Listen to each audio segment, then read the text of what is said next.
Welcome to कैरियरविल application. आप सभी का कैरियरविल की इस एप्लीकेशन पे बहुत बहुत स्वागत है। गुड आफ्टरनून एंड आप सभी को मेरा नमस्ते। चलिए फिर भैया आ जाइए जल्दी से फटाक से। आज की क्लास स्टार्ट करते हैं। मोहित आ चुके हैं, ओमवीर आ चुके हैं और जोगेश आ चुके हैं, पंकज आ चुके, कार्तिक आ चुके, राहुल आ चुके, सुमित गुड आफ्टरनून बेटा, कार्तिक हेलो, हीरो भी है हमारे बैच में, देख रहे हो आप, आज पहली बार देखने को मिला है। सौरभ है, पंकज है, मनीष है, राहुल है, भाई सभी को गुड आफ्टरनून। आइए फिर अपनी आज की क्लास स्टार्ट करते हैं बढ़िया तरीके से। हम लास्ट क्लास में ह्यूमन डिजीज, कल की क्लास में हमने ह्यूमन डिजीज यानी कि मानव रोग स्टार्ट कर दिए थे। ह्यूमन डिजीज मनुष्य के शरीर में मैंने कहा था दो टाइप से हो सकती है। एक बाय बर्थ, जो बाय बर्थ होती है उनको हम आनुवंशिक रोग या हेरिडिटरी डिजीज या जेनेटिक डिजीज कहते हैं, और जन्म के बाद आप कभी भी एनवायरनमेंट से एक्वायर कर लो उनको आप एक्वायर्ड डिजीज कहते हैं, जिसको आप दो कैटेगरी में बांटते हो। पहला क्या, तो आप बताओगे बच्चा, पहला कैटेगरी था कम्युनिकेबल डिजीज, संक्रामक रोग, जो किसी पैथोजन के हमारे शरीर में आ जाने से हो जाती है। बाहर से कोई रोग जनक हमारे बॉडी में आता है और आप बताओगे बच्चा वो हमें बीमारियां कर जाता है। ठीक है, नेक्स्ट, कोलकाता पुलिस एसआई के एग्जाम में मैम आपका पढ़ाया हुआ ही आया। अच्छा, आप सौरभ कोलकाता से हैं, बहुत बढ़िया बहुत बढ़िया। ठीक है, उसके बाद हमने बताया था, मैंने बताया था आपको कि जो कम्युनिकेबल डिजीज होती है वो चार टाइप से हो सकती है, बैक्टीरिया से, वायरस से, प्रोटोजोआ से, फंगस से, जीवाणु से, विषाणु से, प्रोटोजोआ से, कवक से। हमने स्टार्ट कर दी थी बैक्टीरियल डिजीज। पहले हमने पढ़ाया आपको कि बैक्टीरिया होते क्या हैं, उसके बाद हमने पढ़ाया आपको बच्चा कि ये बैक्टीरिया से कौन कौन सी डिजीजेस होती हैं, जिसमें हमने 3 कल पढ़ ली थी। अच्छा बताओ कौन कौन सी पढ़ ली थी, इतना तो याद करना पड़ेगा ना कि मैम ने कौन कौन सी पढ़ा दी थी, है ना। तो 3 हम पढ़ा चुके हैं आपको, कौन कौन सी। पहला हमने टीबी पढ़ा था, जिसका वैक्सीन 24 से 48 घंटे के अंदर अंदर बच्चे को दे देना जरूरी होता है। उसके बाद दूसरा हमने टाइफाइड, जिसको मियादी बुखार या तिपैदिक बुखार कहते हैं, हमने वो पढ़ा था। और तीसरा हमने पढ़ा था यहाँ पे कौन सा, न्यूमोनिया, जो कुत्तों और बच्चों को जल्दी हो जाता है। कुत्तों को भी न्यूमोनिया होता है, बिल्कुल होता है, छोटा पपी होता है ना, छोटा बच्चा, उसको होता है। ठीक है, सूरज कह रहे बहुत पेन हो रहा है मैम, बताइए कैसे ठीक करे, क्या हो गया आपको, क्यों पेन हो रहा है। बीमारियां जब मैं पढ़ाती हूँ ना तो आप लोग बीमार होने का ढोंग करने लग जाते हैं। ठीक है, चलो, जॉइंट्स पेन हो रहा है आपको, क्या हो रहा है जॉइंट्स पे। चलो नेक्स्ट आप बताओगे बच्चा, 4 नंबर पे जो आती है वो कौन सी आती है, हम लिखेंगे 4th नंबर पे कोलेरा। बच्चा टेस्ट लूंगी, मुझे बहुत अच्छे से याद है, इस वीक का बोला है ना मैंने कि इस वीक में टेस्ट लूंगी, तो यकीन मानिए इस वीक में मैं टेस्ट ले लूंगी। ठीक है, जब मैंने कहा है टेस्ट लूंगी तो इस वीक में मैं टेस्ट ले लूंगी, चाहे किसी भी टाइम पे शेड्यूल लगवा के आपको नोटिफिकेशन भेज के ले लूं मैं, डोंट वेरी। अभी मेरा ये मानना है कि मैं इस चैप्टर को फिनिश कर दूं, ह्यूमन डिजीज को, क्योंकि मैं नेक्स्ट मंडे से अपना नया चैप्टर स्टार्ट करना चाहती हूँ, इसलिए बच्चा। ठीक है, कोलेरा, हेजा, आपको याद है 2007-8 के समय पूरे गांव के लोग हेजा से ग्रसित हो रहे थे। अब ये कोलेरा नहीं है, अब ये हेजा नहीं है, अच्छी बातें नहीं है। तो कोलेरा कैसे होता है वो सुनो, एग्जाम में क्वेश्चन आता है कोलेरा किससे होता है, तो आप क्या बताओगे, एक जीवाणु से होता है, ये किससे, एक बैक्टीरिया से होता है। इसका पैथोजन कौन है, तो एक बैक्टीरिया है। कौन से बैक्टीरिया, बैक्टीरिया तो बहुत सारे होते हैं, तो विब्रियो कोलेराई, विब्रियो कोलेराई नाम का एक बैक्टीरिया होता है। सबसे ज्यादा ये बैक्टीरिया कहां पे रहता है, ये रहता है contaminated food and contaminated water. प्रदूषित पानी पीने से आपने ऐसा पानी पिया जिसके अंदर ये बैक्टीरिया थे। देखो आजकल तो हमारे घरों में लगभग सब लोग ही क्या रखने लग गए हैं, एक्वागार्ड फिल्टर लगाने लग गए हैं ना, लेकिन 2007-8 गांव में कहां पे इतने फिल्टर विल्टर पहुंचते थे। तो गांव के लोग क्या करते थे, ट्यूबवेल का पानी, बोरिंग का पानी पी लेते थे। तो बोरिंग का पानी जो ठहरा हुआ पानी था या टैंक से पानी निकाल के पी लेते थे, उसके अंदर ये बैक्टीरिया बहुत ज्यादा पनपते थे। इसीलिए मैंने कहा कि पूरा का पूरा गांव हैजा से ग्रसित होता था उस समय, है ना। तो कॉन्टामिनेटेड वाटर का मतलब होता है प्रदूषित पानी, और अगर ऐसे पानी से बना हुआ आपने भोजन खाया तो उससे भी हो जाता था। तो ऐसा खाना खा लिया जिसके अंदर विब्रियो कोलेराई नामक बैक्टीरिया आ गया, या आपने ऐसा पानी पी लिया जिसमें ये बैक्टीरिया आ गया। ठीक है, ये कैसे होता है अब जरा ध्यान से सुनो। ये हो जाएगा तो क्या हो जाएगा, ये सीधा और सीधा जाके आपके पेट खराब करने का काम करता था, आपके स्टमक को अपसेट कर देता था, पेट को खराब कर देता था, जिसकी वजह से आपको उल्टियां, वॉमिटिंग, दिन में 5 बार 7 बार वॉमिटिंग, और आपको लूज मोशंस यानी कि दस्त लग जाते थे, यानी कि डायरिया। देखो, उल्टी दस्त को हम बायोलॉजी में डायरिया का नाम दे देते हैं। डायरिया का मतलब होता है जब आपको उल्टी भी आ रही है और दस्त भी लग रहा है, आपका डाइजेस्टिव सिस्टम गड़बड़ा गया, तो उसे साइंस में डायरिया बोल देते हैं। जरा ध्यान से सुनिएगा कैसे ये बैक्टीरिया करता था इन्फेक्शन। देखो यहां पे एक बच्चा बना हुआ दिख रहा है ना, बच्चा हुआ बना हुआ, बिल्कुल ये होते हैं विब्रियो कोलेराई बैक्टीरिया। इस तरीके का बैक्टीरिया, देखो नाम लिखा हुआ विब्रियो कोलेराई बैक्टीरिया। ये कोलेराई बैक्टीरिया कहां जाता था, मैंने कहा ना डाइजेस्टिव सिस्टम में, ये जाता हमारी स्मॉल इंटेस्टाइन में, और स्मॉल इंटेस्टाइन में जाके इन्फेक्शन कर देता। और देखो यहां पे लिखा हुआ it is spread mostly bye unsafe water and unsafe food. Unsafe water और अनसेफ फूड का मतलब क्या हो गया, contaminated food and contaminated water, right, जो सेफ नहीं है। ऐसा आपने खा लिया तो आपके डायरेक्टली स्मॉल इंटेस्टाइन में जाता था, छोटी आंत में जाता था। तो अगर आपसे पूछ ले कि ये बीमारी या ये बैक्टीरिया कौन से ऑर्गन को डैमेज करते थे, तो आप लिखोगे it effects on small intestine. ये छोटी आंत को प्रभावित करता था, और जिसकी वजह से आप खाना जो खाते वो पचता नहीं, तो आपको वोटरी डायरिया, वोटरी डायरिया का मतलब होता है दस्त, पानी जैसा दस्त लग जाता था। नोजिया एंड वॉमिटिंग, मन मचला के उल्टियां हो जाती थी, और शरीर से अब उल्टी कर रहे हो दस्त हो रहा है, उल्टी कर रहे हो दस्त हो रहा है, शरीर में पानी टिक ही नहीं रहा है, तो बॉडी के अंदर डिहाइड्रेशन हो जाता था। और पता है बच्चे मर किससे जाते थे, इस डिहाइड्रेशन से मर जाते थे, कि पानी पी नहीं पा रहे, बाहर से पी नहीं पा रहे, क्योंकि आंतों में इंफेक्शन हो गया। और इस बीमारी में जो मेनली जो बच्चे जिनकी कोलेरा से डेथ हो जाती थी, वो डिहाइड्रेशन से मर जाते थे बच्चा, उनके बॉडी में पानी की कमी हो जाती थी, निर्जलीकरण हो जाता था, पानी की कमी से मर जाते थे वो, राइट। और अगर बहुत दिनों तक कोलेरा है, डॉक्टर के पास नहीं गए, दवाई सही टाइम पर ट्रीटमेंट नहीं मिला, तो बच्चा देखो और क्या क्या हो सकता था, आगे चलकर हार्ट बीट इंक्रीज हो जाती, धक धक धक धक, बहुत तेज उसका हार्ट ब्लड को पंप करता, और बीपी कम हो जाता, आगे चलकर बीपी लो हो जाता, और फिर कुछ दिनों के बाद उस बच्चे की डेथ हो जाती। हाँ, उसका हार्ट भी फेल हो सकता था, उसका स्ट्रोक भी पड़ सकता था, और आगे चलकर उस बच्चे की डेथ हो जाती थी। इस बीमारी को कोलेरा कहते हैं। अब ये कोलेरा नहीं है इतना ज्यादा, या है ही नहीं, मतलब ज्यादा क्या होता ही नहीं है, बिकॉज ऐसा माना गया है ये बैक्टीरिया ही अब एग्जिस्ट नहीं करते हैं। ये एक बार बहुत ज्यादा आए थे, 3-4 साल तक मुझे भी हुआ था, मैं मम्मी बताती है, मेरे को तो याद नहीं, छोटी थी तब, कि तुम्हें भी बहुत देश कोलेरा हो गया था, हैजा हो गया था। तो गर्मियों के समय बहुत होता था ये, क्योंकि गर्मियों के समय में हम पानी, थोड़ा प्यास जल्दी से लगती है, तो हम सोचते समझते नहीं थे कि कहां से पी रहे हैं, क्या पी रहे हैं। और गर्मियों में ना ये बैक्टीरिया बहुत जल्दी पनपते भी थे, ये ग्रो भी करते थे। तो बच्चा एग्जाम में क्वेश्चन आता है क्या, कि एग्जाम में क्वेश्चन आता है कि कोलेरा किससे होता है, कोलेरा में कौन सा ऑर्गन डैमेज होता है। अब बताओ कौन से सिस्टम को इफेक्ट कर रहा है। Small intestine is the part of which system, small intestine is the part of digestive system, तो ये पाचन तंत्र को प्रभावित करता है। जैसे मैंने पढ़ाया था टीबी न्यूमोनिया किसको करता है बच्चा, रेस्पिरेटरी सिस्टम को, लंग्स को।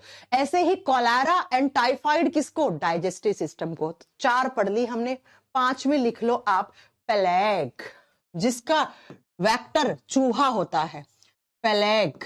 और इसको ना प्लेग के साथ साथ और क्या कहते हैं, ब्लैक डेथ। पूछा हुआ है कि किस बीमारी का नाम काली मौत होता है।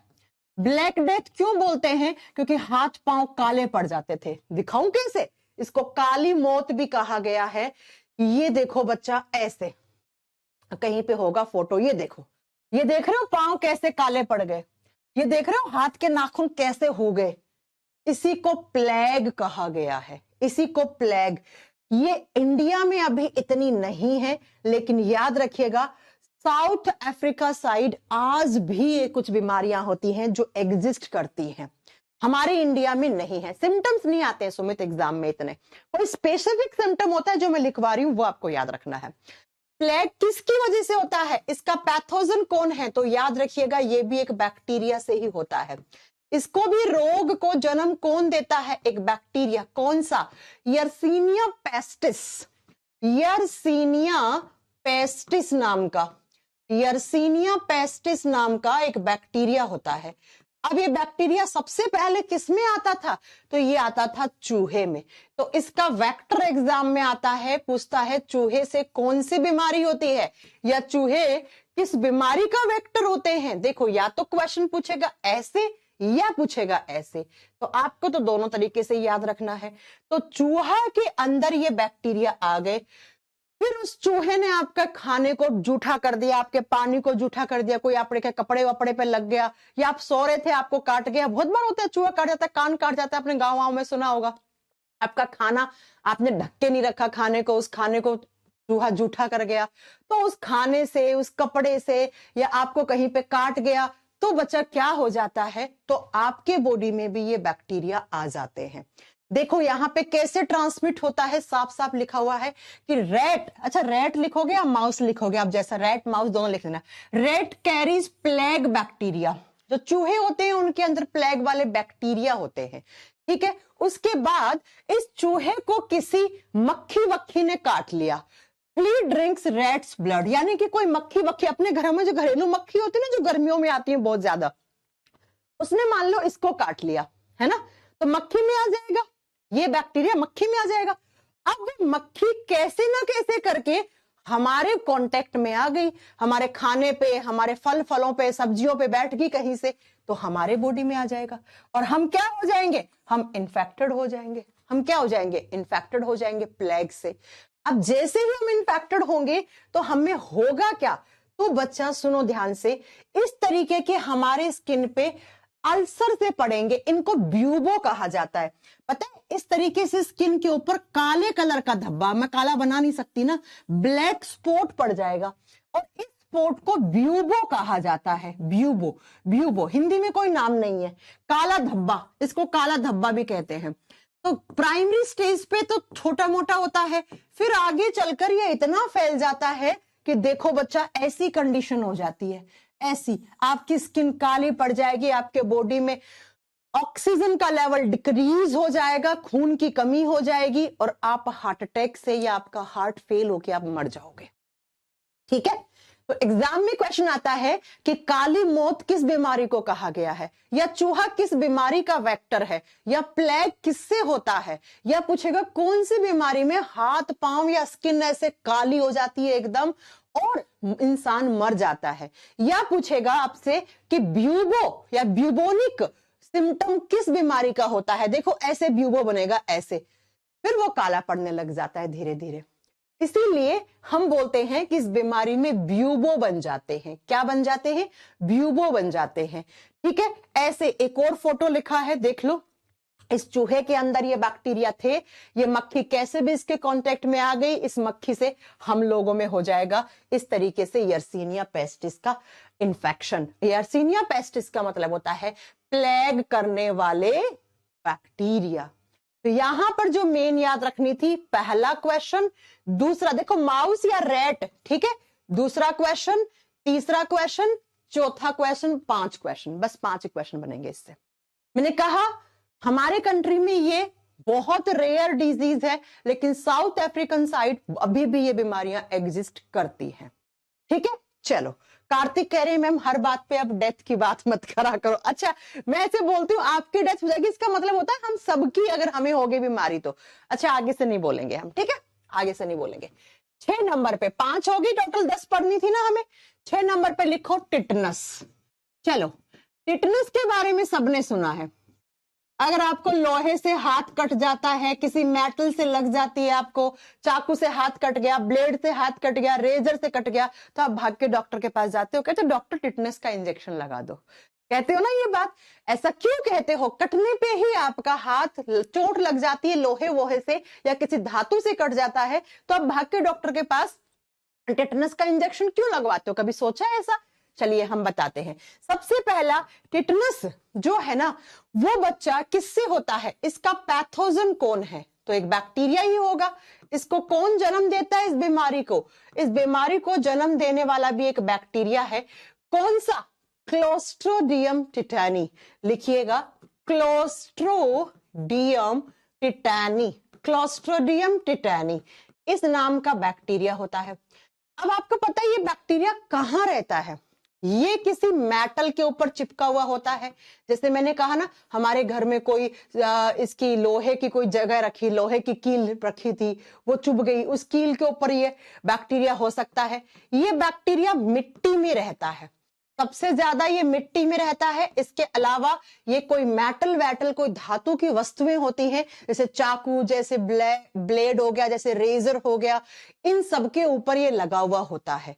तो आपको जैसे ही इस तरीके से समझने की कोशिश करना कि टिटनस वाले बैक्टर कैसे फैलते हैं। मान लो ये आपका पांव है, इस पांव में आपको चोट लग गई, चोट लग गई ना, चोट लग गई, घाव पड़ गया। अब क्या करते हो आप लोग क्या करते हो? उस घाव को खुला छोड़ देते हो, है ना, उसके ऊपर पट्टी बट्टी नहीं करते हो, फर्स्ट एड नहीं करते हो। तो इस घाव में अब मिट्टी मिट्टी में घूम रहे हो, उस मिट्टी में क्या है? ये आपके टिटनस वाले बैक्टीरिया होंगे, और ये बैक्टीरिया इस घाव से होते हुए आपके बॉडी के अंदर आ जाएंगे।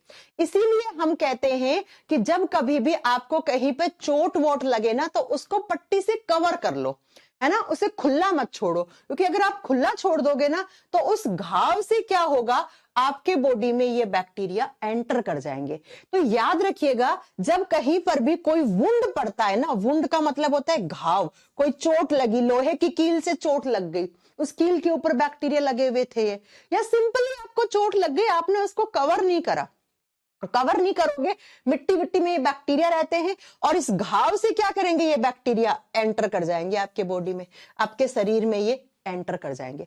इसीलिए हमें जब चोट लगती है या लोहे की वस्तु से चोट लगती है, तो हम चाहते हैं कि भैया अब हमें टिटनस से बच के रहना है, क्योंकि घाव पड़ा हुआ है, हाथ पांव में कहीं पर भी चोट लगी है। इसलिए आप डॉक्टर के पास भाग के जाते हो कि डॉक्टर मुझे टिटनस का इंजेक्शन लगा दो। लेकिन ये लाइन गलत है, आगे से कहना डॉक्टर मुझे एंटी टिटनस का इंजेक्शन लगा दो। टिटनस का इंजेक्शन लगाने का मतलब है इंजेक्शन लगा के मुझे टिटनस कर दो, ठीक है, एंटी टिटनस का इंजेक्शन लगवा दो, ठीक है। और डॉक्टर कौन सा वैक्सीन लगाता है इसके लिए? इसके लिए जो वैक्सीन आता है वो लगाया जाता है डीपीटी। बच्चा डीपीटी एक ट्रिपल एंटीजन वैक्सीन है, ये याद रखिएगा। It is a triple antigen vaccine. बच्चा ट्रिपल का मतलब क्या होता है? तीन बीमारियों से बचाएगा ये। टीका एक और 3 बीमारी से बचा देगा। जरा देखते हैं ये 3 बीमारी कौन कौन सी है। डी से बना डिप्थीरिया, अभी आगे पढ़ोगे आप। डी से बना डिप्थीरिया, ठीक है। पी से बना पर्टुसिस, और पर्टुसिस का मतलब होता है काली खांसी। पर्टुसिस का मतलब होता है, अच्छा इसको बोलते हैं वूफिंग एंड कफ। बहुत दिनों तक आपको खांसी बुखार है ना, खांसी कफ है, कफ जम गया आपके छाती के अंदर, इसको बोलते हैं काली खांसी। हिंदी में लिखो पर्टुसिस को काली खांसी। हिंदी में डिप्थीरिया को डिप्थीरिया ही कहेंगे, पर्टुसिस को काली खांसी कहेंगे, ठीक है। और टी से टिटनस बन गया। तो बच्चा एक इंजेक्शन लगवाया और कितनी बीमारियों से बच लिए हम? 3 बीमारियों से बच लिए। इसलिए हम इसको ट्रिपल एंटीजन वैक्सीन भी कहते हैं। यस, मार्केट में बहुत सारे ऐसे वैक्सीन अवेलेबल हैं जो एक से अधिक बीमारियों के अगेंस्ट काम करते हैं। It is true. एक आगे पढ़ाएंगे आपको एमएमआर, वो भी 3 बीमारियों से बचाती है, राइट। तो टिटनस के अंदर अब होता क्या है मैम? अगर हो गया किसी को टिटनस तो जरा देखिए क्या क्या होगा। बुखार आएगी, ठीक है, उसके बाद ब्लड का प्रेशर हाई हो जाएगा, बीपी हाई हो जाएगा। आपको पता था ना बीपी कितना होता है? नॉर्मली 120/80 होता है, पढ़ाया था ना। ये हो जाता है 200-300, ठीक है। उसके बाद मसल्स के अंदर ये वाला हिस्सा होता है ना आपका बाइसेप्स ट्राइसेप्स वाला, इसमें अकड़न आ जाती है, उठने बैठने में दिक्कत होती है, पसीना बहुत ज्यादा आएगा, और बच्चा इसमें क्या होता है, ये जो जबड़े होते हैं ना, अभी देखो मेरा जबड़ा कितना खुल रहा है, लेकिन अगर मुझे टिटनेस बिगड़ गया मेरे बॉडी में तो मेरे जबड़े लॉक हो जाते हैं ऐसे ऐसे, ये जबड़े खुलेगा नहीं। अब जबड़ा जब प्रॉपर नहीं खुलेगा मैं खाना वाना चबा नहीं पाऊंगी और ना ही मैं निगल पाऊंगी। इसीलिए कभी कभी इस बीमारी को लोक जो डिजीज भी कहते हैं। लोक जो का मतलब होता है जबड़े लॉक हो जाएंगे बच्चा, आपके जबड़े लॉक हो जाते हैं, यानी कि जबड़े हार्ड हो जाते, मूव नहीं कर पाते हैं। ठीक है, मूव नहीं कर पाता है। तो आपसे पूछ ली किस बीमारी को लॉकजो डिजीज कहते हैं? जबड़े को लॉक करने वाली बीमारी। जबड़े हार्ड हो जाते हैं, मूवमेंट नहीं हो पाता है उसमें, फिर आप खाना वाना निगल नहीं पाते हो प्रॉपर, खाने को चबा नहीं पाते हो प्रॉपर। ठीक है, घाव से ये बीमारी एंटर कर जाती है। ये दूसरा क्वेश्चन है, ये तीसरा क्वेश्चन है, ये चौथा क्वेश्चन है, और इससे बचने के लिए ये पांचवा क्वेश्चन है, डीपीटी का इंजेक्शन। ये पांचवा क्वेश्चन है, डीपीटी का इंजेक्शन। ठीक है, तो आज के बाद अगर आपको कभी चोट वोट लगे, भगवान ना करे ऐसा हो आपको, लेकिन हो तो तुरंत टिटनेस का इंजेक्शन लगा ले, और जहां चोट वोट लगी है उसको थोड़ा सा कवर करके रखें, धूल मिट्टी से बचा के रखें उसको, और साथ में ही आप डॉक्टर के पास जाके बोलेंगे डॉक्टर एंटी टिटनेस का इंजेक्शन दे दीजिए मुझे, क्योंकि मुझे कोई धातु वातु से चोट लग गई है, और हो सकता है उस धातु वातु के साथ क्या हो सकता है उस धातु वातु के साथ आपका क्या हो सकता है, कोई भी किसी तरीके का बैक्टीरिया लगा हुआ है वो आ जाए। ठीक है, चलो अब बात करेंगे नेक्स्ट बीमारी आती है। कितना नंबर हो गया बच्चा? 7 नंबर हो गया ना? एक बार नंबरिंग बताना कौन सा हो गया? 7 नंबर है ना, 6 पढ़ ली ना, 7 नंबर। डिप्थीरिया, डिप्थीरिया लिख दीजिए। नेक्स्ट डिप्थीरिया डिजीज, डिप्थीरिया रोग। ये भी खतरनाक बीमारी है, लेकिन बहुत रेयर होता है, कम होता है। हर साल 5-7 हजार लोगों को होता है, जिसमें से 4-5 हजार लोग कवर कर जाते हैं। डिप्थीरिया डिजीज, ये भी एक बैक्टीरिया से होते हैं। कौन सा बैक्टीरिया? इसका पैथोजन कौन है, इसका रोगजनक कौन है? तो आपको बताना है बच्चा, इसका रोगजनक होता है कॉर्नीबैक्टीरियम डिप्थेराई बैक्टीरिया। कॉर्नीबैक्टीरियम, हिंदी में सेम नाम है। हिंदी मीडियम वाले बच्चों गुस्सा मत हो जाना कि मैम हिंदी में क्यों नहीं लिखवा रही है। कॉर्नीबैक्टीरियम डिप्थेरिये बैक्टीरिया, डिप्थेरिये बैक्टीरिया, ये बैक्टीरिया होते हैं, इनकी वजह से डिप्थीरिया नाम का बीमारी होता है। अब इससे बचने के लिए वैक्सीन है, थोड़ी देर पहले ही पढ़ाया। कौन सा वैक्सीन है? डीपीटी का। ठीक है, तो डिप्थीरिया, टिटनस और काली खांसी के लिए हमें एक ही इंजेक्शन लग जाता है, राइट?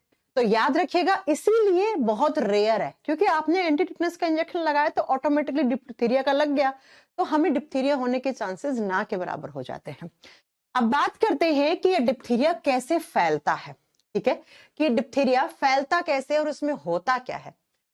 इस पे लिखा हुआ है कि ये नोज और थ्रोट को बहुत इफेक्ट करता है, नाक और गले को इफेक्ट करता है। बिल्कुल सही बात है, नाक गला, यहां से हम सांस लेते हैं, इसको बोलते हैं अपर रेस्पिरेटरी सिस्टम। ऊपर वाला श्वसन तंत्र प्रभावित होता है इसमें।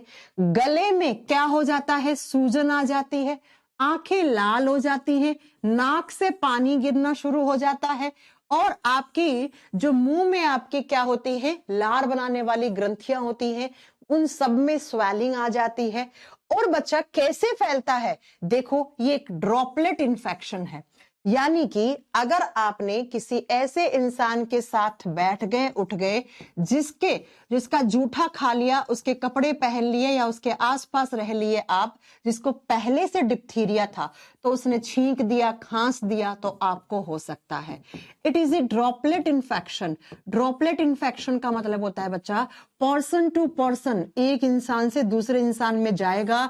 उस इंसान का अगर स्नीजिंग हो गया, उसने छींक दिया, उसका कोई कफ, उसका कोई लार आपके टच में आ गया, आपने उसका जूठा खाना खा लिया, जूठा पानी पी लिया, आपने उसके कपड़े पहन लिए, यूज में ले लिया, या उसके आसपास बैठ गए, तो बच्चा आपके बॉडी में ये हो जाता है।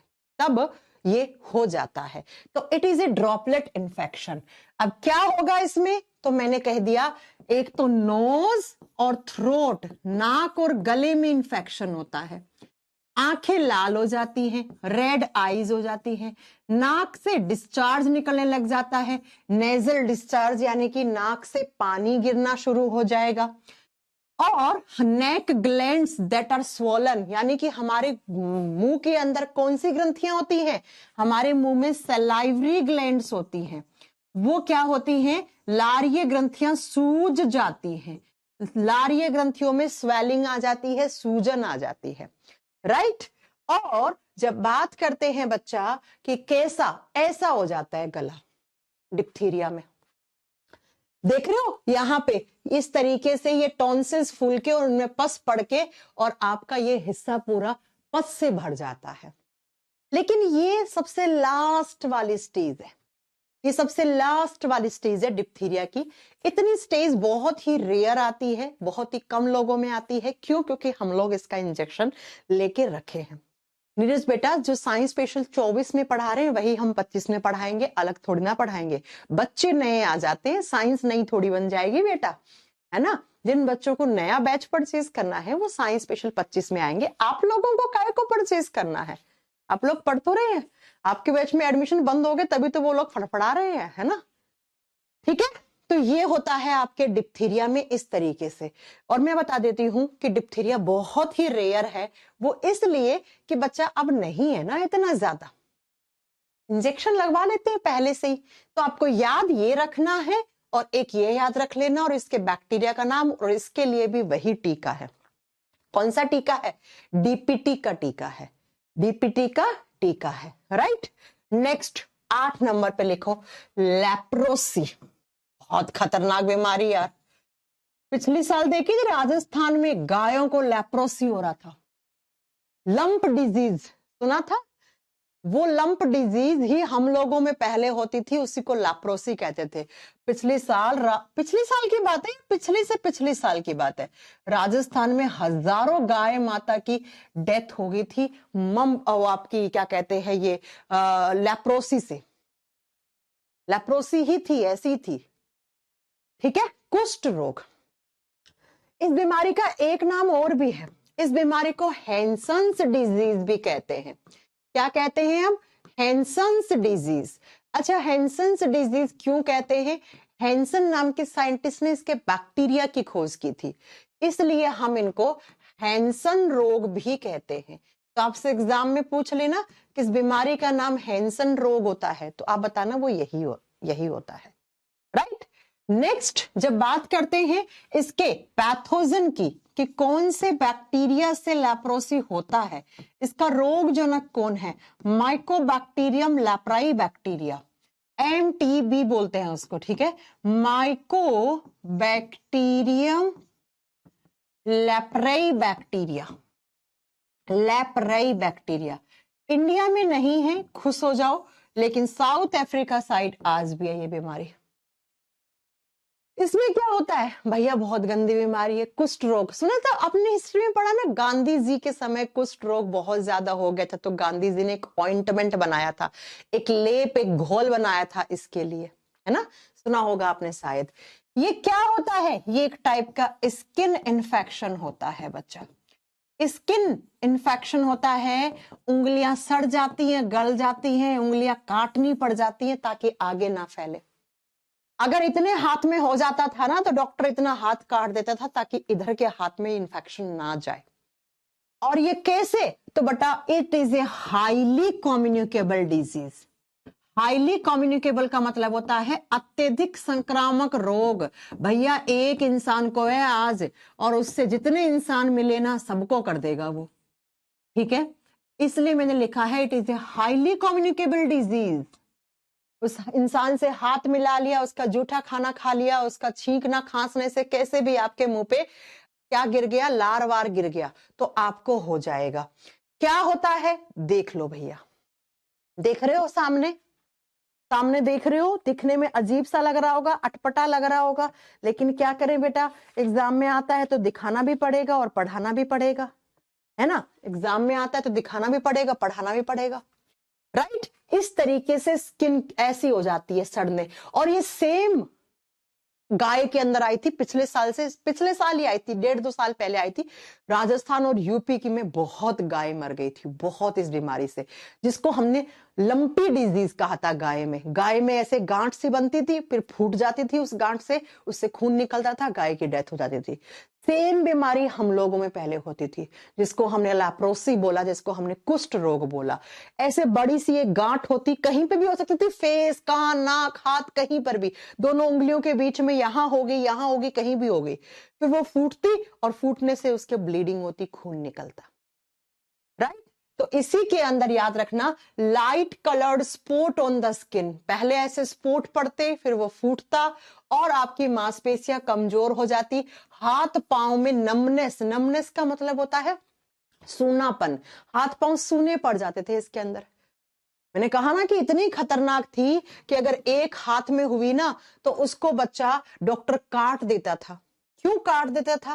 ताकि भैया वो आगे ना हो। तो ये एक तरीके का स्किन इन्फेक्शन होता है।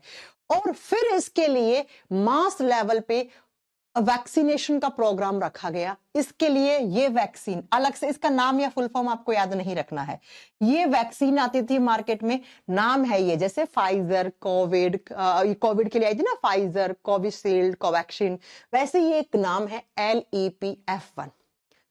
इस तरीके की वैक्सीन लगाई गई थी और मास लेवल पे, मतलब हर एक कंट्री में बहुत जोरों शोरों से लगाई थी, क्योंकि बच्चा ये इतनी खतरनाक बीमारी थी कि अगर एक गांव में एक इंसान को हुई तो वो धीरे धीरे आगे चल के पूरे गांव में फैल जाती।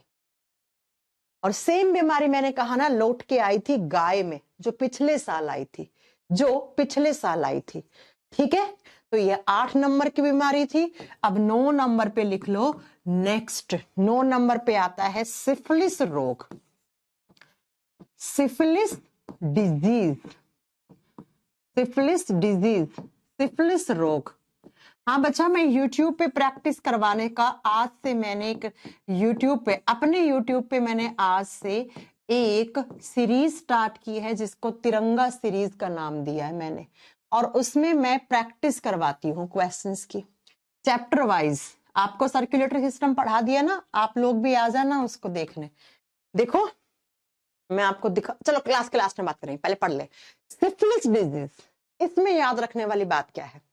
इसमें याद रखने वाली बात है, एक तो ये ट्रिपेनोमा पैलेडियम नाम के बैक्टीरिया से होता है। चलो लिख लो, इसके पैथोजन का नाम क्या है? पैथोजन का मतलब रोगजनक, ट्रिपोनेमा पैलेडियम, ट्रेपेनोमा पैलेडियम। इस नाम का क्या होता है? बैक्टीरिया होता है। और बच्चा पता है ये बैक्टीरिया कैसे फैलता है? ये बीमारी, इसका वेक्टर कौन है, इसका वाहक कौन है? एक लाइन समझाती हूँ, आपको समझ में आ जाएगा। It is a STD। अब STD का मतलब वो STD नहीं है, PCO वाली नहीं है कि आपने 1 रुपया डाला और 1 रुपया डाल के फोन मिला लो। STD का मतलब होता है sexually transmitted disease, sexually transmitted disease, यौन संचरित रोग। ऐसी बीमारी जो अनप्रोटेक्टेड सेक्सुअल एक्टिविटीज के थ्रू मेल टू फीमेल और फीमेल टू मेल में आ जाए, उसे हम यौन संचरित रोग कहते हैं बच्चा। ठीक है, महिला से पुरुष में, पुरुष से महिला में आ जाए। ठीक है, तो आपने देखा होगा प्रीवियस ईयर के एग्जाम में क्वेश्चन आता है, 4 ऑप्शन देता है और पूछता है कि भैया ये बताओ इनमें से कौन सी एक बीमारी STD है। फिर आप कहोगे ये STD क्या होती है? तो ऐसी बीमारी जो सेक्सुअल ऑर्गन्स के थ्रू फैले। तो एक तो ये सेक्सुअली ट्रांसमिटेड होती है, अनप्रोटेक्टेड सेक्सुअल एक्टिविटीज होंगी तो वहां पर बीमारी फैल जाएगी। दूसरी, ये बीमारी यूरिनरी ट्रैक्ट से आ जाती है। यूरिनरी ट्रैक्ट का मतलब होता है मूत्र उत्सर्जन करने वाला मार्ग। आपने पब्लिक टॉयलेट यूज किया, पब्लिक टॉयलेट आप देखती हो कितने साफ सुथरे होते हैं। तो एक इंसान ने पब्लिक टॉयलेट यूज किया, खुदा ना खास्ता उसको कोई बीमारी हो, फिर आपने भी वही टॉयलेट यूज कर लिया, तो आपको यूरिनरी इंट्रैक्ट से होता हुआ आपके बॉडी में आएगा कि नहीं आएगा? आ जाएगा ना बच्चा। इसीलिए हम इसको कहते हैं इट इज ए एसटीडी, एक सेक्सुअली ट्रांसमिटेड डिजीज होता है, एक यौन संचरित रोग है, राइट। अब इसमें होता क्या है तो बच्चा वो देख लो। इस तरीके से सेक्सुअल ऑर्गन्स पे, जो आपके रिप्रोडक्टिव ऑर्गन्स होते हैं, उस पे अल्सर पड़ जाते हैं। इनको वोट बोलते हैं। वोट का मतलब होता है छाले से पड़ जाएंगे और फिर उन छाले फूट जाएंगे और उनसे खून निकलता है। हाथ पे भी इस तरीके से हो सकते हैं पेनलेस सोर, ठीक है। यानी कि जो जेनाइटल एरिया होते हैं उनके ऊपर, मेल फीमेल बॉडी दोनों पे इस तरीके के ऐसे बहुत सारे क्या पड़ जाते हैं, वोट पड़ जाते हैं। वोट का मतलब होता है बच्चा मस मस होते हैं ना, एक तो वो मस होता है जो आप देखते हो, ये दूसरे मस होते हैं, ये फूटने वाले होते हैं और इनसे खून निकल जाता है, ठीक है। नेक्स्ट आपको याद रखना है बच्चा कि इसकी स्टेज होती है। जैसे फर्स्ट स्टेज पे तो आपको इस तरीके के अल्सर से दिखेंगे, मांसपेशियों में दर्द होगा, सर में दर्द रहेगा, ठीक है। उसके बाद सेकंड स्टेज में जाके आपको बुखार आने लग जाएगा। स्टेज थर्ड आएगा तो बच्चा वो फूट जाएंगे वो वोट और उनसे खून वून निकलना शुरू हो जाता है और इससे जो जिस भी इंसान को हुआ है ना, उसको बहुत ज्यादा पेन भी होता है जेनाइटल एरिया में और उस इंसान को मतलब आगे चलकर उसके रिप्रोडक्टिव ऑर्गन्स में किसी भी तरीके का घाव भी पड़ सकता है। तो इट इज ए डेंजर। अब आप कहोगे मैम इसका इलाज क्या है, तो इलाज इसका डॉक्टर के पास जाओगे तो डॉक्टर आपको बहुत सारी ड्रग्स देगा। ड्रग्स का मतलब वो ड्रग्स नहीं है, ड्रग्स का मतलब होता है हैवी मेडिसिन वगैरह देगा। बाकी इसका कोई वो जो रोट पड़ते हैं उनको आगे ना फैले तो उसको लेजर वेजर ट्रीटमेंट से भी हटाता है या क्रायोथेरेपी वगैरह भी करता है। तो ये एक खतरनाक बीमारी है, इसके बारे में जागरूक होना आपको बहुत जरूरी है, राइट। तो ये आपसे इसके बारे में क्वेश्चन, ये बहुत अच्छा क्वेश्चन बनता है। होता क्या है तो इसमें जो जेनाइटल एरियाज होते हैं, जो रिप्रोडक्टिव ऑर्गन्स होते हैं ना, उसके अंदर क्या होने लग जाता है बच्चा, इन्फेक्शन होने लग जाता है, ठीक है। अब लास्ट आपकी बैक्टीरियल डिजीज है 10 नंबर पर, that is food poisoning. Food poisoning होती है ना बहुत बार, अभी बहुत सारे लोगों को सुन रहे हैं हम, बिन मौसम की बारिश होती है तो फूड पॉइजनिंग हो जाती है। फूड पॉइजनिंग का मतलब क्या है, खाना जहर की तरह काम करने लग जाता है। फूड पॉइजनिंग का मतलब होता है कुछ भी खाओ यार, कुछ खा ही नहीं पा रहे, ठीक है। इसको बोलते हैं भोजन विषाक्तता, हिंदी में भोजन विषाक्तता। फूड पॉइजनिंग का मतलब होता है कि भैया कुछ भी खा रहा हूं मैं और मुझे क्या हो रहा है, पेट में दर्द, खाते ही पेट में दर्द हो रहा है। ऐसा सुना होगा ना, जब बिन मौसम की बारिश आती है तो ये बैक्टीरिया बहुत सारे पनप जाते हैं। किस बैक्टीरिया की वजह से होता है, ये किसी एग्जाम में पूछा हुआ है बच्चा, इसका बैक्टीरिया मुझे याद नहीं है अब कौन से एग्जाम में पूछा हुआ है, लेकिन पूछा हुआ जरूर है कि फूड पॉइजनिंग वाले बैक्टीरिया कौन से होते हैं, मुझे याद है किसी तो एग्जाम में पूछा हुआ है। क्लस्ट्रोडियम बोटिलिनम, लिख लो, क्लस्ट्रोडियम डियम बोट्यूलिनम, बोट्यूलिनम। ये आप गंदा खाना और गंदा फूड खाओगे, ऐसा खाना और ऐसा पानी पी लिया, जूस पी लिया, ऐसे फ्रूट्स खा लिए जिसके अंदर ये बैक्टीरिया था, पेट में जाएगा, पेट में इन्फेक्शन कर देगा, आंतों में इन्फेक्शन करेगा ये बैक्टीरिया, कुछ भी खाओगे पेट में दर्द होगा और पेट में डॉक्टर बोलता है कीड़े पड़ गए, अपने भाषा में है ना, वो कीड़े नहीं होते, वो बैक्टीरिया पनपना होते हैं, वो बैक्टीरिया पनपना होते हैं। उल्टी दस्त लग जाएंगे, कुछ भी चीज खा रहे उल्टी दस्त, पेट में दर्द होगा कुछ भी खाते समय। फिर आप डॉक्टर के पास जाओगे, डॉक्टर कहेगा देखो आपको फूड पॉइजनिंग हो गई, क्या खा लिया था आपने, कुछ अनाप शनाप खा लिया था क्या आपने, है। तब आपको याद आएगा, अरे मैंने तो गोलगप्पे खाए थे, अरे मैंने तो भेलपूरी खाई थी, अरे मैंने तो ये खाया था वो खाया था, है ना। फिर आपको डॉक्टर कुछ दवाइयां देता है जिससे आपको ये फूड पॉइजनिंग ठीक हो जाती है। तो ये वो 10 बीमारियां थी बच्चा जो बैक्टीरिया से हम लोगों में होती हैं। आपको याद होगा ना, इस तरीके से मैंने स्टार्टिंग में ही आपको पढ़ाई थी कि ये 10 बीमारियां मैं आपको पढ़ाऊंगी जो वन डे कॉम्पिटिटिव एग्जाम में आती है। फटाक से रिवीजन कर लेते हैं। ट्रीटमेंट बच्चा इनकी दवाइयां हैं, कोई ट्रीटमेंट एग्जाम में नहीं आता है, जिसका अलग से वैक्सीन होगा, टीका होगा, वो मैं लिखवा दे रही हूँ, आप खुद देख लो, डीपीटी, बीसीजी सब लिखवा रही हूँ। बाकी दवाइयों के नाम मैं थोड़ी बता सकती हूँ, आई am not a doctor Vinita, right, मैं कोई डॉक्टर नहीं हूं, राइट। और नोट्स आप बना रहे हो, मैं सब कुछ लिखती हूँ बोर्ड पे, आप थोड़ा बहुत लिखवा दिया करो। लिखवा, सब कुछ तो लिख रखा है बोर्ड पे, एक एक चीज तो लिख रखी है बोर्ड पे आपको। तो ये 10 बीमारियां थी, देख लो। कोलेरा, टाइफाइड, ये सारी आपको याद रखनी है, बैक्टीरिया से होती है। Cholera, typhoid, tuberculosis, leprosy, pneumonia, plague, diphtheria, tetanus, food poisoning and syphilis ठीक है। पंकज कह रहे हैं इनका उपचार बताओ। Pankaj and Vinita, I am not a doctor, ठीक है। डॉक्टर होती तो आपको थोड़ी पढ़ा रही होती, पेशेंट को देख रही होती ना। आई एम ए टीचर, और टीचर का काम होता है सिर्फ ये बताना कौन सी बीमारी किससे होती है, उपचार बताना नहीं। अगर मैं टीचर बन गई, मैं डॉक्टर बन गई, तो फिर डॉक्टरों का काम कौन करेगा, राइट। तो ये 10 बीमारियां आपको पढ़नी थी जो बैक्टीरिया हम लोगों में करता है। अब दूसरी कम्युनिकेबल डिजीज आएंगी, वो आएंगी वायरस डिजीज। वायरस डिजीज या वायरल डिजीज, ये ज्यादा है बच्चा, ये थोड़ी ज्यादा है। और वायरस भी तो बहुत ज्यादा होते हैं। विषाणु जनित रोग, वो बीमारियां जिनका जन्म किससे होता है, वायरस से होता है, ठीक है।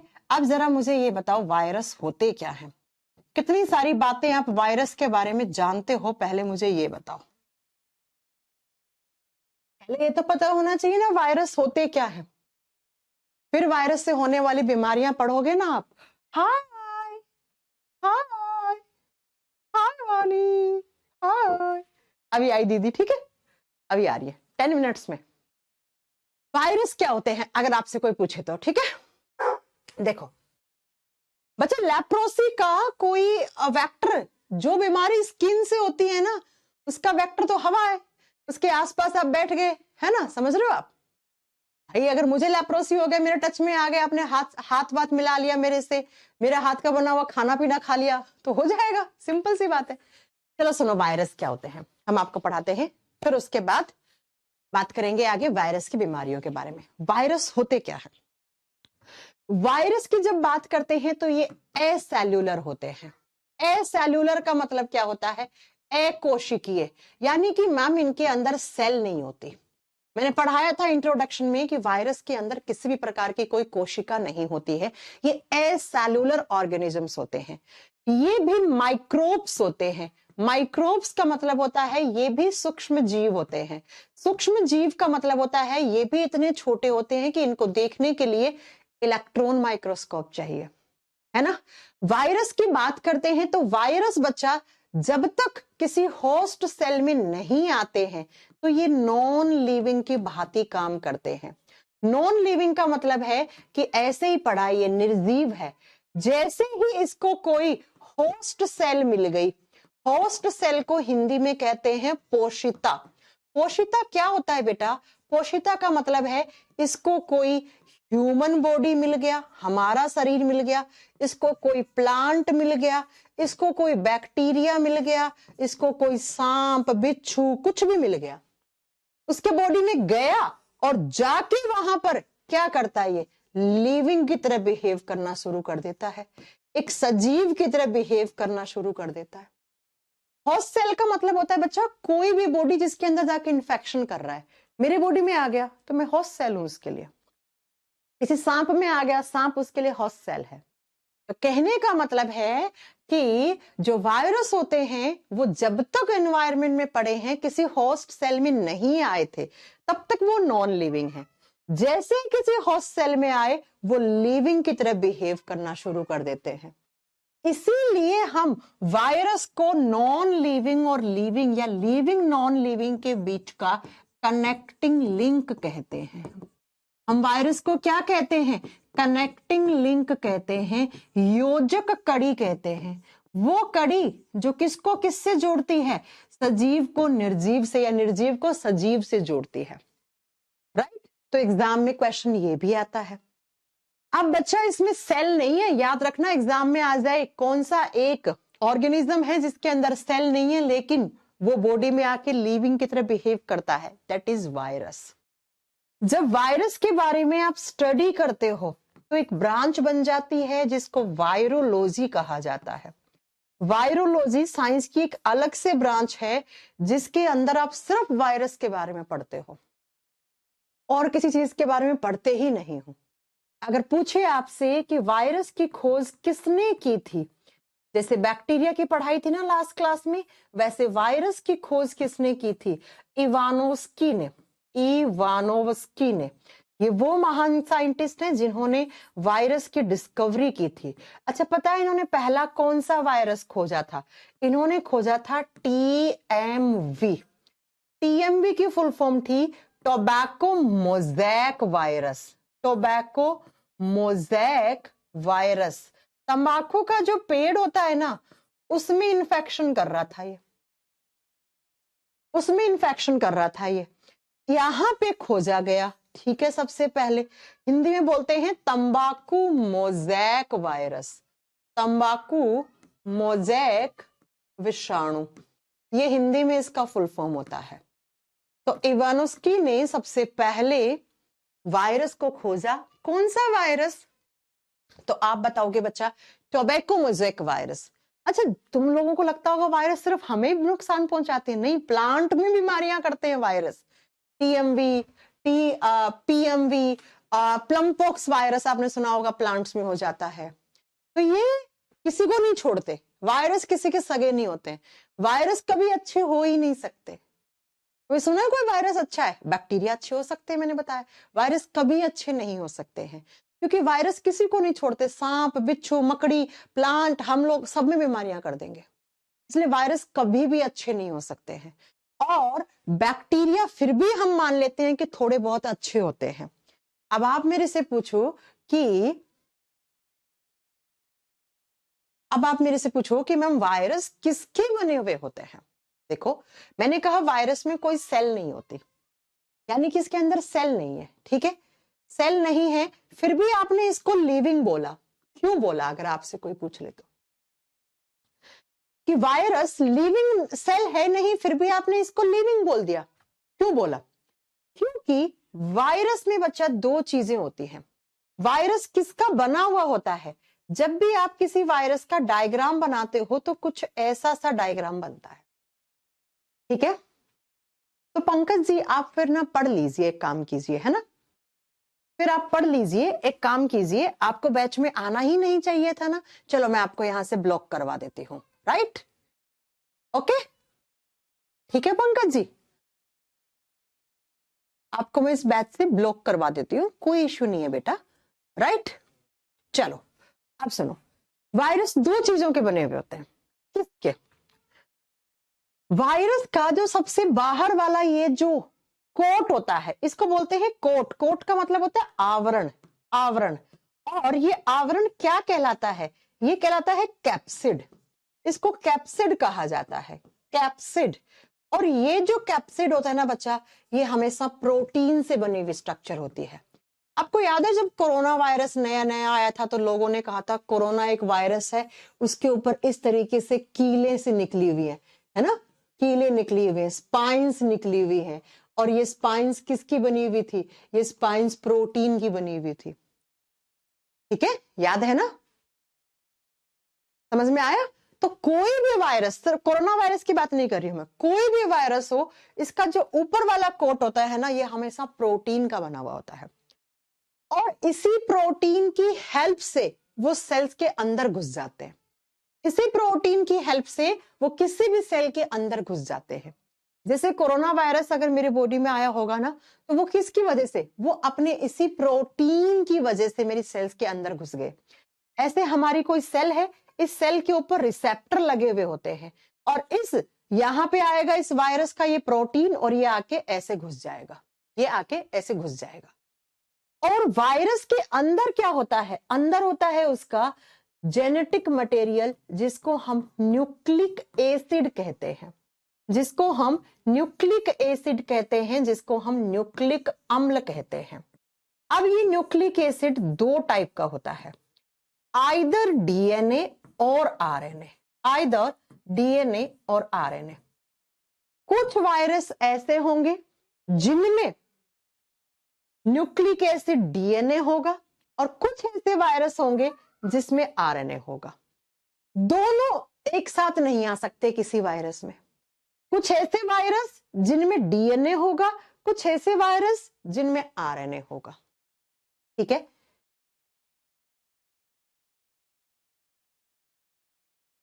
ये पंकज जी क्या कहना चाहते हो आप हो कौन, पहले तो मुझे ये बताओ। पंकज जी का कहना है कि आप ऐसे मत पढ़ाओ, हम यूपीएससी की कोचिंग नहीं कर रहे हैं। तो आप किसके कोचिंग कर रहे हो, पहले ये बताओ, किस एग्जाम की तैयारी कर रहे हो आप? पढ़ना लिखना है या फिर किसी ऐसे ही आके बस कमेंट ही कर जाना है? पंकज जी का कहना ये है बच्चों कि हम यूपीएससी की स्टडी नहीं कर रहे हैं यहाँ पे। वाह पंकज जी, आपके लिए तो तालियां बनती हैं। आप ना, अगर आप कांस्टेबल की भी तैयारी कर रहे होंगे ना, तो भी इस एटीट्यूड से आपका एग्जाम नहीं निकलने वाला, राइट? क्योंकि कांस्टेबल में भी यहां से क्वेश्चन पूछ लेता है। आई बात समझ में? आई बात समझ में आपको? तो याद रखिएगा, वायरस हमेशा दो चीजों का बना हुआ होता है। वायरस का जो बाहरी जो कोट होता है वो प्रोटीन का, और इसी प्रोटीन से वो हमारी सेल्स में एंटर करते हैं। और वायरस जिसकी वजह से आतंक मचाते हैं ना इतना, वो इसकी वजह से मचाते हैं। अगर किसी वायरस में ये दोनों नहीं होंगे तो वो वायरस काम का ही नहीं है, वो कुछ नहीं कर सकता हमें, वो कुछ नहीं कर सकता।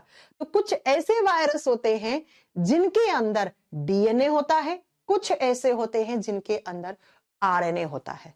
दोनों एक साथ नहीं हो सकते, दोनों किसी वायरस में एक साथ नहीं आ सकते हैं। आपको मैं बताऊं, खतरनाक ज्यादा ये होते हैं, ये वाले ज्यादा खतरनाक होते हैं। जैसे एचआईवी कितनी खतरनाक बीमारी है, क्यों? क्योंकि वो आरएनए वायरस की होती है। जैसे कोरोना, कोविड आया था, वो भी आरएनए वाला था। ये ज्यादा खतरनाक होते हैं, ये ज्यादा खतरनाक होते हैं बच्चा। तो मैंने कहा वायरस के अंदर सेल नहीं है, फिर भी वो लिविंग क्यों हो जाता है? किसकी वजह से? इसकी वजह से, अपनी न्यूक्लिक एसिड की वजह से। अपने न्यूक्लिक एसिड की वजह से वो लिविंग्स के जैसे कैरेक्टर हमारे बॉडी में छोड़ना शुरू कर देता है। तो वायरस क्या होते हैं, किसके बने हुए होते हैं, इसकी खोज किसने की थी, और पहला वायरस खोजा हुआ कौन सा वायरस था?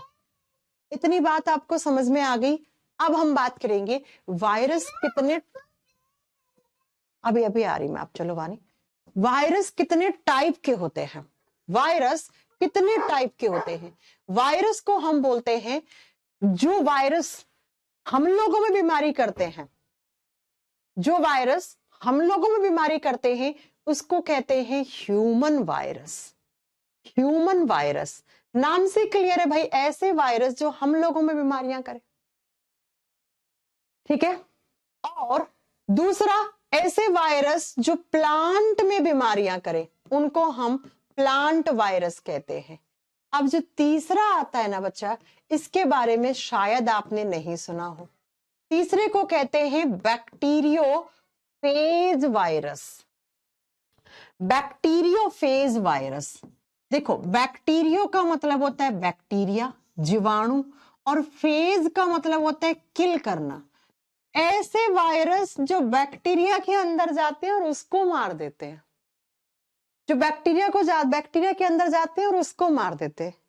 मैंने बताया ना, वायरस किसी के सगे नहीं होते हैं, बैक्टीरिया को भी नहीं छोड़ते हैं। तो एग्जाम में क्वेश्चन आता है बैक्टीरिया ईटिंग वायरस कौन से होते हैं, या बैक्टीरिया किलिंग वायरस कौन से होते हैं? जो बैक्टीरिया का भक्षण कर जाते हैं, जो बैक्टीरिया को मार देते हैं, उसको कौन सा वायरस कहते हैं? तो आपको बताना है बैक्टीरियोफेज वायरस। बैक्टीरियोफेज वायरस, ठीक है। तो 3 टाइप के वायरस होते हैं, मैं दिखाती हूं वायरस दिखता कैसा है।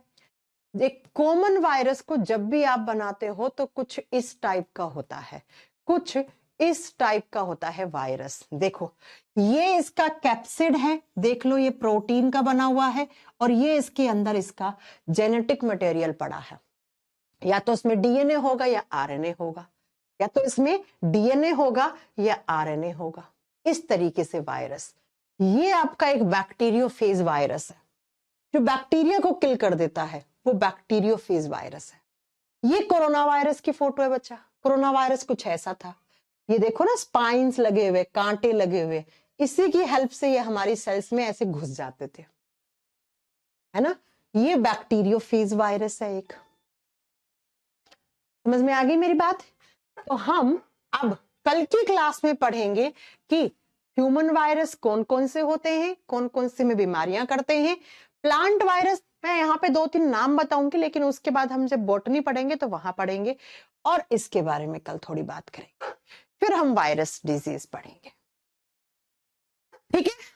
मैम किसी ह्यूमन को मशीन की तरह रिपेयर करके दोबारा जीवित क्यों नहीं किया जा सकता? मशीन तो मशीन थोड़ी है ह्यूमन। हम बोलते हैं कि हमारा बॉडी मशीन की तरह काम करता है, लेकिन मशीन है नहीं ना हमारा बॉडी। हाँ, हमारे ऑर्गन्स मशीन नहीं है। मशीन में तो तेल डालोगे, इलेक्ट्रिसिटी से चला लोगे। हमारे हमारे ऑर्गन्स इलेक्ट्रिसिटी जिस दिन चलने लग गए उस दिन तो दुनिया, मतलब समझ रहे हो, सब अमर हो जाएंगे, ठीक है। Pankaj ji, I don't know आपको क्या प्रॉब्लम थी क्लास में। आपका कहना यह था कि मैम हम यूपीएससी की स्टडी नहीं कर रहे हैं, आप इतना क्यों पढ़ा रही हैं, शायद आपका यही बोलने का मीनिंग था। तो पंकज जी आपको मैं बता दूं, मैं ऐसे ही पढ़ाती हूँ, मैं ऐसे ही पिछले 8 साल से पढ़ा रही हूँ। शायद भगवान का आशीर्वाद रहा तो मैं अगले 8 साल तक भी मैं ऐसे ही पढ़ा रही होंगी। आपको पढ़ना है आप पढ़िए, नहीं पढ़ना है आपको मैं वैसे ही ब्लॉक करवा दूंगी इस बैच से।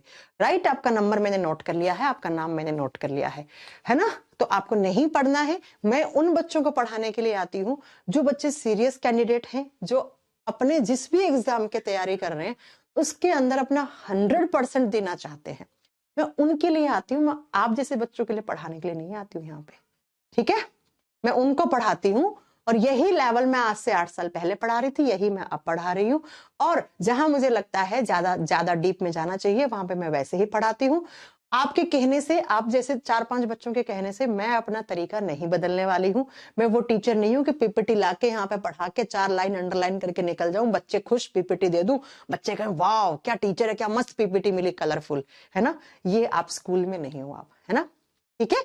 तो पंकज जी मुझे आपकी किसी बात का बुरा नहीं लगा, आप भी एक स्टूडेंट हो सकता है कोई टीचर वीचर हो, क्योंकि बतेरे टीचर मेरी क्लास ज्वाइन करते हैं, पढ़ते हैं, सेम कंटेंट पढ़ाते हैं, वो ऑनलाइन ऑफलाइन, जिसमें से बहुत सारे होते हैं जो ग्रेटफुल होते हैं, जो आके बोलते हैं कि मैम, जैसे मैं एक बच्ची है बहुत अच्छा कर रही है, 11th-12th क्लास को पढ़ाती है शिमला में, मैं गई भी थी उसके स्कूल में, बड़ा अच्छा लगा था।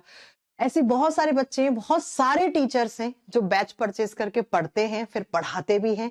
और वो लोग कुछ होते हैं जो ग्रेटफुल रहते हैं, आके थैंक यू भी बोलते हैं, लेकिन कुछ होते हैं आप जैसे जिनको लगता है कि मैडम काय को पढ़ा रही है इतना। आप अगर 2010-11 में एसएससी का एग्जाम देते ना तो शायद आपको इतना डिटेल कभी पढ़ना ही नहीं पड़ता, क्योंकि पहले पता है कैसे क्वेश्चन आते थे, बैक्टीरिया की स्टडी को क्या कहते हैं 2012-13 में।